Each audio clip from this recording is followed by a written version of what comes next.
Boa noite, Brasília, boa noite, Brasil, boa noite, Além Brasil. São 19 horas 6 minutos, horário de verão, horário de Brasília.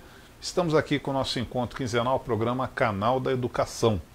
E ontem foi comemorado o Dia do Gestor Escolar, dia 12 de novembro. Estamos recebendo aqui 3 gestoras escolares, né? 3 não, 2, está chegando uma daqui a pouco. Estamos recebendo aqui a professora Renata Rezende, professora Suzane Margarida.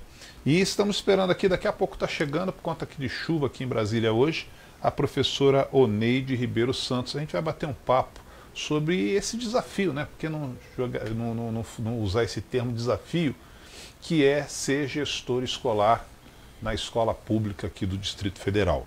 Você também pode participar deste programa e o Simon vai lhe mostrar como. Para participar do Canal da Educação é muito fácil. Mande a sua pergunta pelo WhatsApp 619-9624-7771. Nossos convidados responderão ao vivo. Participe, fortaleça cada vez mais esse órgão de comunicação do Sindicato dos Professores.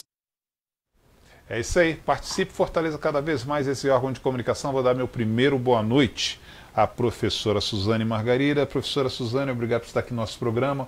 O que é ser uma gestora escolar nos dias de hoje?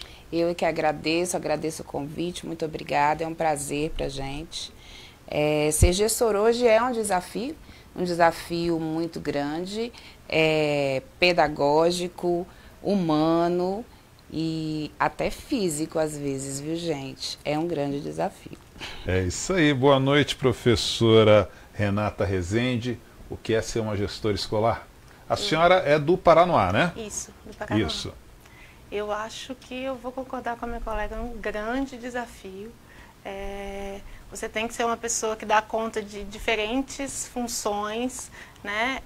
Além de gerir recursos humanos, financeiros, administrativos, é extremamente desgastante, ao mesmo tempo, né, exaustivo.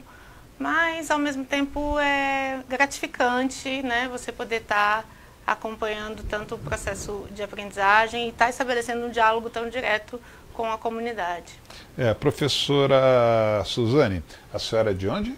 Eu sou de Taguatinga, do SEMAB. O SEMAB é uma escola de curso regular, em que a gente tem, em média, 3.000 alunos, 300 funcionários. É uma comunidade. Não é o Centrão, não, né? Não, o Centrão é nosso vizinho, parceiro. Tá certo. E tem mais ou menos, só que eles mexem com outra modalidade. Algumas perguntas já começaram a chegar aqui. E eu vou passar a primeira para a senhora, professora Suzane. Mauro Rosa pergunta qual o maior desafio da gestão escolar. Eu acho que os desafios hoje, eles estão em níveis de comparação. Eles estão bem assim, páreo a páreo, tá? Mas uma coisa que a gente tem enfrentado bastante, e não sei se a colega vai concordar comigo, é a falta de apoio da família dentro da escola. Eu acho que com tudo que a gente enfrenta, esse ainda é o desafio que mais te afeta. A falta de apoio da família. Será que não será, até eu gostaria da participação da professora Renata nesse sentido, não será porque hoje o pai e os pais, vou colocar assim, eles estão transferindo muita educação dos filhos para os professores, ao invés de educar em casa? Não, meu filho já está na escola, eu estou fazendo meu papel de pai em educar. Seria mais ou menos isso, professora Renata? Eu acho que tem, né, essa transferência de responsabilidade, né, mas eu acho que isso varia muito em função das comunidades onde a gente atua também, né? Eu acho que é uma realidade nossa no Paraná, por exemplo, as crianças, elas não estudam perto da escola.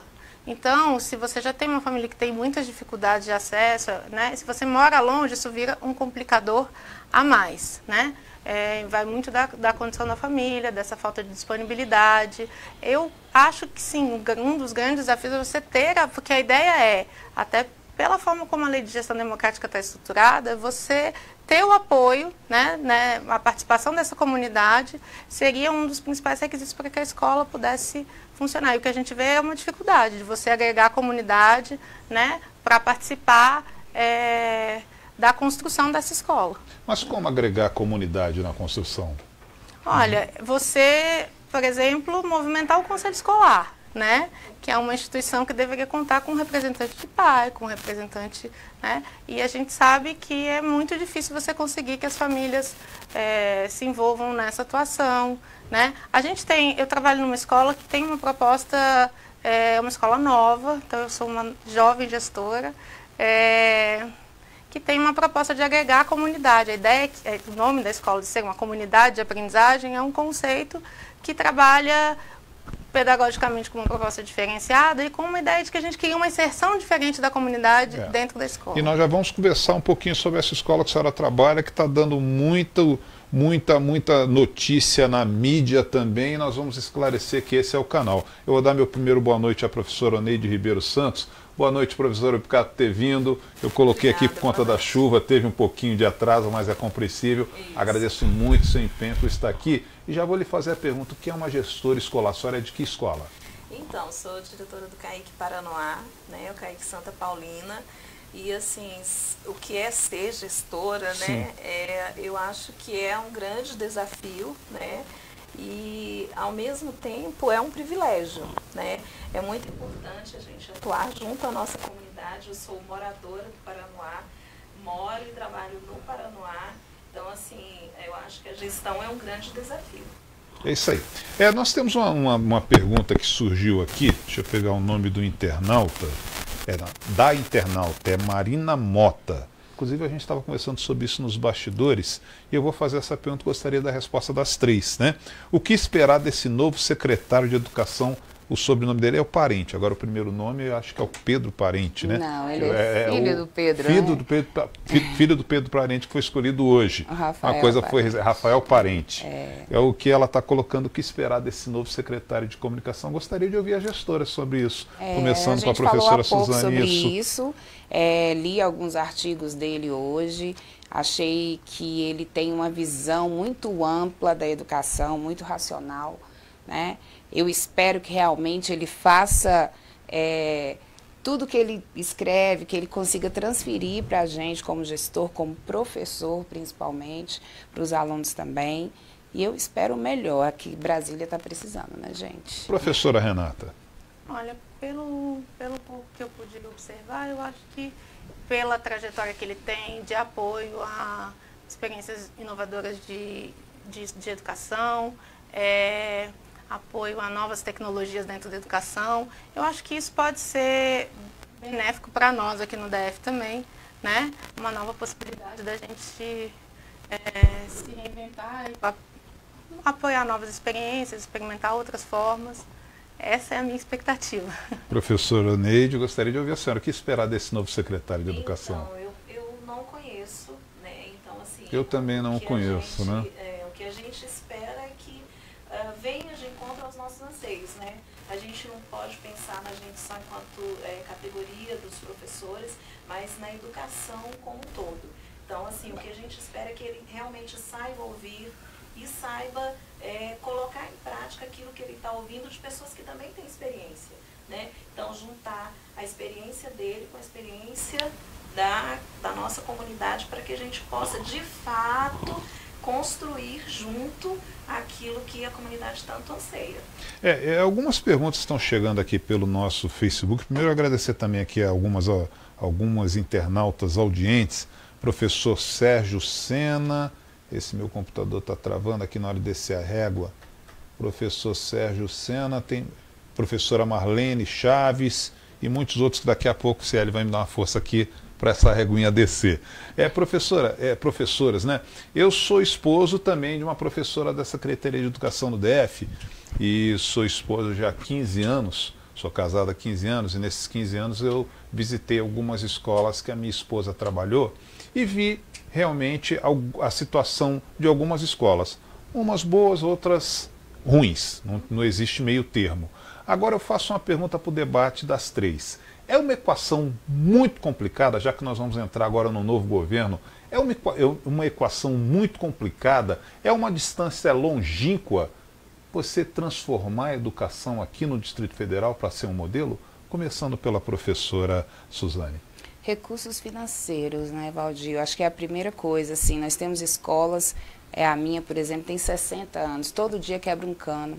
Todo dia tem algum problema na parte elétrica e fora todo o trabalho pedagógico que a gente precisa fazer. Eu costumo dizer que o professor, ele é a classe, nós temos uma classe que ela sempre vai dar certo, porque a gente trabalha com a mente e com a vontade de fazer. E graças a Deus eu tenho uma equipe maravilhosa, todo mundo muito comprometido. Então a gente conseguiu sempre bons resultados. Porém, não é sempre a realidade. Não é a realidade de todas as escolas. É uma equação difícil, principalmente sem apoio financeiro. Nós estamos aqui com escolas do Paranoá, escola de Taguatinga. Professora Renata, é uma equação complicada? É uma equação complicada, eu acho que é um dos grandes desafios. Eu acho que falta recurso financeiro, é fundamental. Eu acho que a gente tem ainda hoje um bom espaço para a formação. Acho que a gente tem que olhar para o trabalho pedagógico também, né? Que precisa ser sempre repensado, reinventado, e principalmente em função das dificuldades que a gente vivencia em sala de aula. O que a gente está vendo, o professor mata um leão por dia, claro. É muito difícil a gente estar ali nesse lugar, né, na sala de aula, e eu acho que a gente precisa repensar a forma como a gente faz isso. Para isso, sim, apoio financeiro, mas eu acho que em termos de repensar o nosso processo de formação, o processo como a gente trabalha hoje, também é uma coisa importante. Para isso, você precisa do apoio da Secretaria de Educação. Professora Neide? Então, o CAIC foi o primeiro, o nosso CAIC Santa Paulina foi o primeiro construído no Brasil. E assim, ele é um grande elefante branco. Então a gente tem, como a colega acabou de falar, a gente tem a questão administrativa, a questão financeira, a questão de pessoal. Então assim, o recurso às vezes até vem, mas também falta recursos humanos, né? As gestões, elas são muito sobrecarregadas. Então, falta uma escola onde a gente tem mais de 100 funcionários para você gerir, e o recurso que entra, e o cano que quebra, e a torneira que quebra, e a lâmpada claro. Que queima, e a caixa d'água que dá defeito, e o fogão que estraga, e o gás que acaba, né? A parte pedagógica, a gente fica assim, muito sufocado e às vezes sugado por tantas questões que ocorrem dentro da escola. Então, se a gente tem recursos financeiros, se nós temos recursos humanos, a gente consegue, porque assim, se tem um profissional que trabalha, é o professor. Se tem uma equipe que trabalha, é a equipe gestora de escola, porque a gente trabalha pra caramba, o tempo todo. Então, a gente está de abono, a gente vai lá para a escola e faz alguma coisa. A gente está de férias, a gente nem terminou as férias, a gente volta e continua trabalhando. Então, é bem... Eu não consegui, desde o início da minha gestão, tirar férias inteiras. Geralmente é uma semana, 15 dias. Só completando uma coisinha que ela falou, a história do gás, é uma história muito bacana, porque é assim... Bacana nesse sentido, né? Acaba 9 horas da manhã, mas 10 horas o lanche tem que ser servido. Nossa. Aonde você vai comprar um botijão de gás que custa R$300, você não sabe. Mas o gás tem que estar lá. Eu até ilustrando que a professora Renata colocou, não é matar um leão por dia, é matar um leão por período. Por período, exatamente. É uma loucura. Agradecendo agora a audiência da professora Marlene Chaves, professor Sérgio Gonçalves, professora Sueli Mendes, professora Márcia Gomes. Muito obrigado pela audiência. Algumas perguntas, agora eu vou fazer uma para cada um aqui. Eu vou pegar uma para a senhora, professora Suzane. Do Jackson Torres, professor do Gama. Ele pergunta por que alguns diretores fazem assédio moral quando os professores participam de assembleia. De repente, existe uma questão política por trás disso tudo, né, gente? Tudo é política, e agora, nessa nova fase que a gente está vivendo de mudança de governo, de mudança de coordenador, de regional, eu estou vivenciando muito isso. Eu não sei se vocês estão passando por isso aqui, mas infelizmente a gente vê uma concorrência muito acirrada por cargos e etc. Né? Eu sou uma pessoa de luta, sempre fui de luta, claro. E apoio toda a minha equipe, porque eu sou a primeira a estar lá. Então eu acho que não existe assédio, a luta é uma só. Eu estou gestora, não é um cargo, eu não fiz um concurso para gestora. Eu quero deixar uma coisa bem legal para o próximo que vier no meu lugar. Mas o meu lugar mesmo é em sala de aula, eu sou professora como todos os outros, e eu, Suzane, apoio isso e quero lutar por isso sempre. Ok, professora Suzane. Professora Renata, a professora Daniele Maia pergunta se hoje, não sei se ela é professora, Daniele Maia, ela pergunta se hoje existe uma escola democrática para ser diretor de escola. Olha, eu acho que a lei de gestão democrática, ela nos dá todos os mecanismos para que isso aconteça. Você tem meios, né, para poder trazer para que todos os segmentos sejam representados, por exemplo, no conselho escolar, né? Mas ainda, por exemplo, o que a gente está dizendo, um dos grandes desafios, eu acho que da maioria das escolas, é trazer essa comunidade para poder viabilizar isso de fato. Né? Então, a gente, por exemplo, para a gente poder ter uma assembleia, você precisa que as famílias estejam lá para fazer essa assembleia. Você precisa que as pessoas votem para a eleição do conselho, que elas se candidatem e que elas atuem ativamente nesse processo. Então, às vezes, o que a gente acaba vendo é que isso fica ainda muito centrado na figura do gestor, da gestão. Não deveria ser assim, mas a gente precisa... São várias coisas que você precisa movimentar para que a gente coloque realmente em prática aquilo que está lá. Mecanismo, uma legislação que nos norteia nesse sentido, a gente tem. Não necessariamente isso acontece em todas as escolas. Né? Ok. Professora Oneide, vamos responder aqui.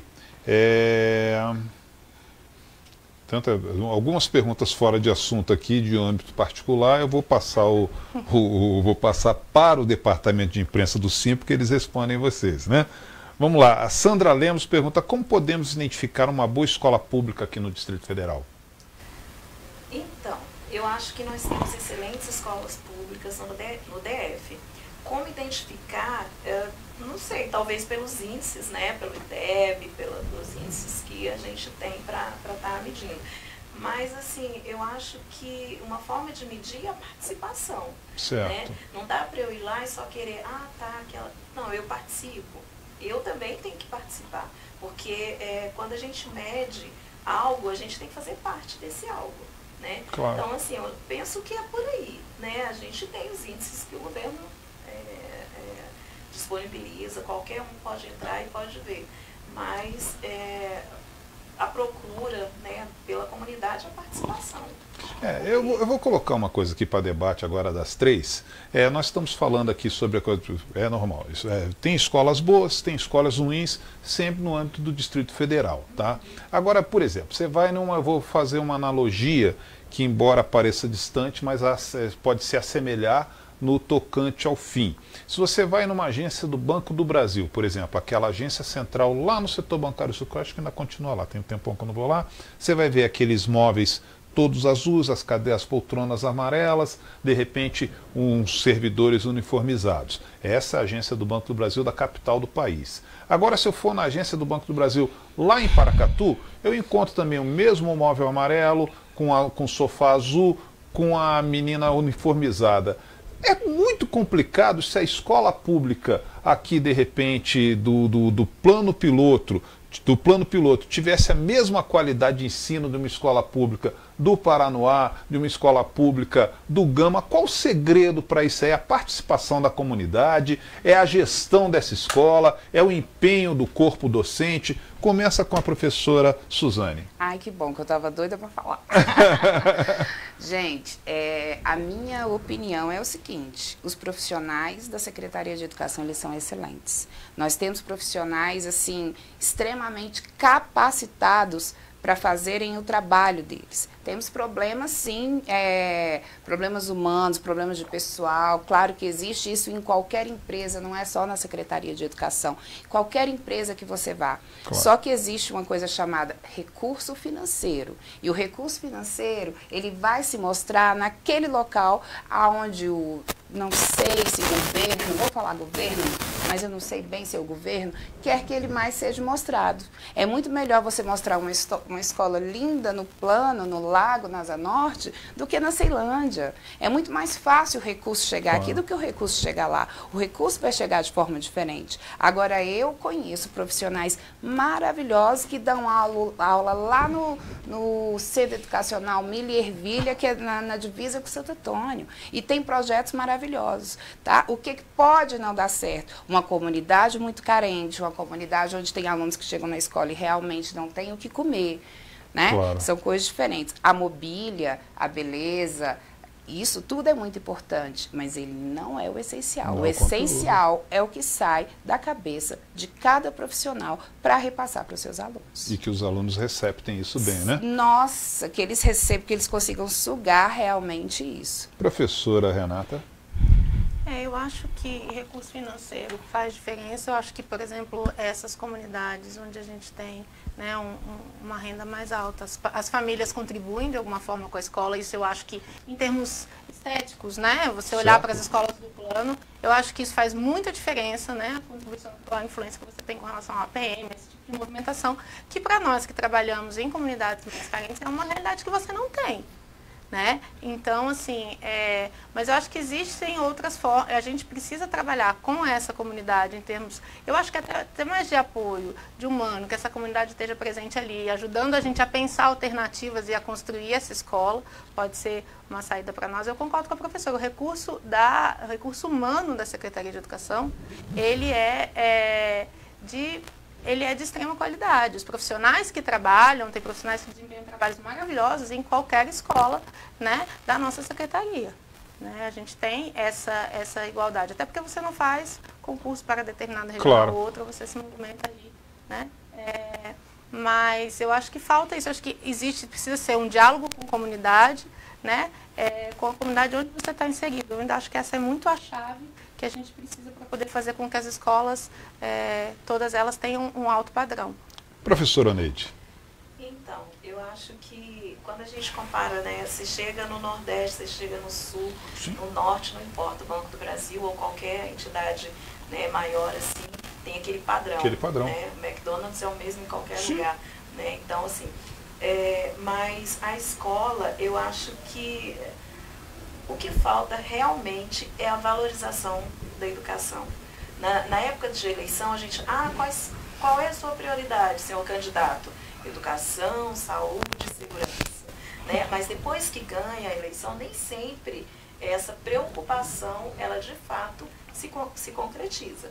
Né? Então, assim, eu acho que a questão estética, ela é muito importante. Né? Eu comecei a trabalhar na minha escola, por exemplo, há 19 anos, e ela era toda cinza. E hoje ela é toda colorida. Porque a gente assumiu e a gente falou, eu quero uma escola bonita, eu quero que a minha criança chegue aqui, eu quero que a comunidade chegue aqui e encontre Kaique, Santa Paulina, caramba, que bonito. E a gente fez isso.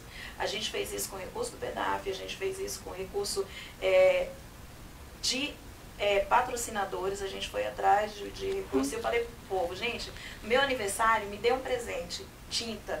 Que legal. Tinta. Me dá uma lata de tinta que eu quero essa escola bonita. E a nossa escola está 95% pintada, bonita, decorada mesmo. Então, assim, eu falo isso porque pode ir lá, pode filmar, pode tirar foto e pode mostrar. E o nosso IDEB também subiu e as pessoas estão bem motivadas. Temos problemas? Temos. Tem problema político dentro da escola? Tem oposição dentro da escola? Tem também. Né? Então, assim, mas aquilo que a gente pode fazer para deixar a escola bonita, para deixar a escola agradável, com jardins, a gente pegou pneu, a gente pintou pneu, a gente decora, a gente faz.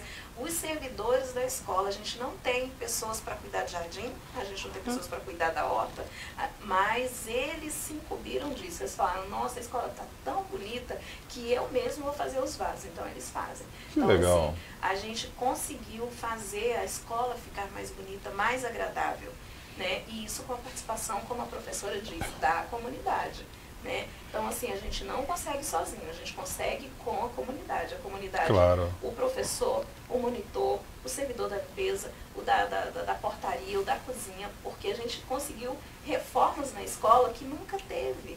Nunca teve, mas a gente foi lá, a gente brigou, a gente lutou, a gente fez audiência pública, a gente foi atrás de deputado, a gente foi atrás do secretário de educação, para que a nossa escola ficasse mais arrumada, mais bonita. É isso aí. Nós estamos chegando quase ao final do nosso programa e eu estou deixando exatamente esse assunto para o final, e esse assunto é direcionado à professora Renata Rezende, que ultimamente dentro desse processo de criatividade de gestão, a professora Renata Rezende criou vou colocar até um projeto dentro do seu estabelecimento de ensino, projeto esse que gerou uma polêmica até nacional, que saiu em mídia nacional, que é a questão do banheiro, né, da sua escola. Eu gostaria que você, para a Câmara da CL, explicasse o porquê dessa polêmica e que projeto é esse. Eu acho que a gente tem uma série de equívocos envolvendo esse projeto, que não é um projeto sobre o uso do banheiro. Eu sou de uma escola que é um projeto inovador aqui da Secretaria de Educação, né? E a nossa escola se propõe tanto um trabalho pedagógico diferenciado, então a gente trabalha principalmente por projetos construídos a partir do interesse das crianças e de demandas específicas dos educadores, né? E um desses projetos que a gente tem é um projeto chamado Cuidados com o Corpo e Prevenção do Abuso Infantil. A gente trabalha numa área de grande vulnerabilidade, né, onde essa é uma questão, é um problema, e a gente sentiu necessidade de trabalhar a questão do corpo. Isso pautado sempre nos conteúdos previstos pela Secretaria de Educação e adequado à faixa etária das nossas crianças. Eu trabalho com crianças de 4 a 8 anos, né? Então, a gente fala do corpo, né, das partes do corpo, da questão de higiene, da escovação do dente, tudo. E a gente tem a questão do... a gente fala de o cuidado que você tem com o corpo, né? Quem pode tocar nesse corpo, quem não pode, do respeito ao corpo e à sua privacidade. Muitas vezes a criança que é vítima de algum tipo de abuso, ela não sabe que isso não pode ser feito. E ela não se sente confortável para falar sobre isso. Então, a questão dos banheiros é uma das atividades que a gente tem. A minha escola, ao contrário do que se diz por aí, a gente tem 9 banheiros, 5 de uso exclusivo infantil, né? E todos com cabines individuais, todas as cabines com tranca, né? A única área que é compartilhada pelas crianças é a área de lavar a mão e a área das pias, né? Aí, muito em função da gente ser um projeto de inovação e que causa algum estranhamento em algumas questões, né? E as pessoas falam, vocês estão fazendo as coisas sem conhecimento da Secretaria de Educação. Não. Esse projeto é vinculado ao PPP da escola, tem o apoio da Coordenação Regional de Ensino, tem o apoio da SUBEB, né, que é a secretaria responsável por isso. Não tenho nenhum registro de abuso, nenhuma ocorrência dentro da minha escola, em nenhuma das dependências, muito menos do banheiro. O banheiro, então, é um dos espaços pedagógicos e, por ser parte de um projeto, as crianças são monitoradas. A criança não vai ao banheiro sozinha e a gente faz um trabalho pedagógico de construção, né, das regras de uso desse espaço, que vai muito em função do respeito, que é um dos valores que se trabalha, né, que está nos valores que norteiam a nossa prática pedagógica na escola. Então, acho que foi muito equívoco, algumas mídias extremamente... isso gerou um certo medo na comunidade, claro. Porque da forma como a mídia veiculou isso, eu, enquanto mãe, ficaria com medo, né? Então, assim, agora a gente está... o que a gente tem, desconstruindo esse processo, né, conversando com as famílias. E outra questão, a gente tem o apoio das famílias. Esse projeto foi apresentado em reunião de pais. Importante. Eu tenho uma ata assinada por 86 famílias que estavam na reunião e tinha a presença de uma defensora pública no dia dessa reunião, para não dizer que a escola tentou manipular. Não. Os pais poderiam não ter assinado a ata, poderiam não ter concordado com o projeto e a gente não teria dado continuidade a ele, porque a gente se propõe a construir isso junto com a família. Se a família não está confortável, a gente vai rever esse processo. E as famílias concordaram e a ata está assinada, né? E tudo isso foi dito que não foi feito. Então, assim, desafio de gestão, você tem que dialogar com a sua comunidade, você tem que lidar com esses equívocos que acontecem e você é responsável, né, pelo monitoramento do processo de aprendizagem e da aplicação do PPP. Né? O que a gente está fazendo ali é um projeto vinculado ao PPP da minha escola, que tem aprovação da Secretaria de Educação e que foi dialogado e construído junto com a comunidade que está na minha escola. Muito importante esse seu esclarecimento. Agora sim, são 19h35, horário de verão, horário de Brasília. Nós estamos chegando ao final do nosso programa, mas eu não vou finalizar sem antes ouvir as considerações finais das nossas participantes, começando pela professora Suzane Margarida. Muito obrigado por ter participado. Suas considerações finais aqui para a câmera da CL. Eu quero agradecer a participação, conhecer as meninas, a menina do banheiro, doida para conhecer ela, né? E é isso, gente. Obrigada, né? Que a gente seja mais ouvido, que a gente possa ter uma influência maior realmente na nossa comunidade e que agora, com o novo secretário, que a gente realmente tenha um apoio, né? Que a gente ande bem coladinho, que é para a coisa dar bem certo. Gostei da menina do banheiro. Professora Neide Ribeiro, muito obrigado pela participação. Suas considerações finais aqui para a câmera da CL. Então, quero agradecer, né, a vocês pelo convite, agradecer a Deus por essa oportunidade. Amém. E, assim, desafiar o nosso próximo governador, que ele faça aquilo que ele prometeu na campanha, que ele realmente valorize a educação, que ele invista na educação, né, que ele possa fazer algo diferente pela nossa cidade, pelas nossas escolas. Obrigada, prazer conhecer as meninas, essa daqui já conhecia, né, lá do Paranoá. Então, assim, é muito bom a gente ser ouvido. Parabenizá-las, né, pelo nosso dia, que foi ontem o dia do diretor, né, da diretora escolar, e dizer que a gente está sempre estamos prontas a vir e a responder e a falar e ouvir a nossa comunidade para fazer o melhor que a gente puder. Ok, professora Renata Rezende, agora as suas considerações finais aqui para a Câmara da CL. Bom, eu agradeço a oportunidade, né, como eu disse, eu sou uma jovem gestora, mas assim, de poder ouvir vocês também, de me sentir acolhida nesse sentido, porque é muito desafiador esse lugar. Eu acho que, para quem está há pouco tempo, hoje eu falo com o antigo diretor da minha escola, assim, só agora eu sou capaz de entender o quão difícil né, esse trabalho cotidiano, né, e ter que equilibrar essas diferentes tarefas e essas diferentes opiniões, essa diversidade toda que a gente tem que lidar dentro de uma escola. E agradecer a oportunidade de falar sobre o meu desafio do momento enquanto gestão, né, e poder esclarecer algumas coisas. Obrigada.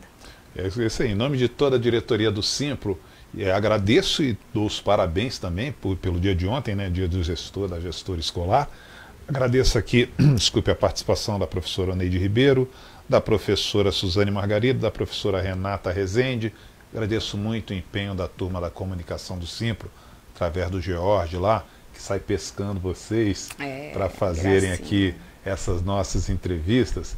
Mas agradeço principalmente a você que participou, que mandou o seu recadinho. Alguns recados para a senhora aqui, professora. Pode falar. A professora quer falar? Eu queria agradecer a minha companheira que está ali fora, né? Tá e toda bom. a equipe da minha escola, porque assim, ótimo. A gente tem um trabalho imenso lá. Então, assim, agradecê-la, convidei, ela prontamente esteve aqui, então a professora Reginalda, né, lá, enfim, toda a nossa equipe. Muito obrigada. É isso aí, agradecendo você que participou, Gessilda Gregório. Gessilda Gregório, você está fazendo a pergunta aqui sobre a questão de pagamento de precatório e vale alimentação. Vou passar por cima, porque hoje aqui o papo é gestão escolar, né? Antônio Gonçalves, cobrar antes de começar a governar a si mesmo. Cláudia Toledo, Gabriela Ribeiro, professor Oneide arrasa. É isso aí, está arrasando aqui. É isso aí. Agradeço muito a você. Estaremos de volta na próxima quinzena com mais uma edição do seu programa Canal da Educação. Final de semana e feriado bom para todas e todos. Tchau, tchau.